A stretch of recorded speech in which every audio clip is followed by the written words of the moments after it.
Sa halos isang dekadang pagiging tagapag-alaga ng mga tilapia sa palaisdaan ng kanyang mayamang amo sa Batangas, noon lang nakaranas si Gilbert ng animoy totoong masaganang ani. Halos mapigtas ang gamit nilang lambat sa bigat ng mga isdang kanilang hinahango sa fish cage. Kalagitnaan ng 2021 noon nang mag-umpisang maging maganda ang kanilang mga ani. Sa mga nagdaang taon tila sapat lang o minsan ay lugi pa ang kanilang kinikita. Kaya naman ay tuwang-tuwa si Gilbert dahil naaambunan din siya ng bonus mula sa kanyang mayamang amo.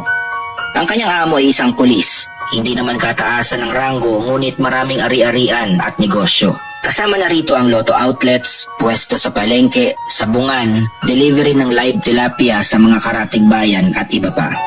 Ngunit kahit natutuwa si Gilbert sa ganda ng kanilang ani, nagtataka siya dahil laging may tila kulang sa inventory ng mga feeds na nakaimbak sa mismong kubo ng kanilang fish cage.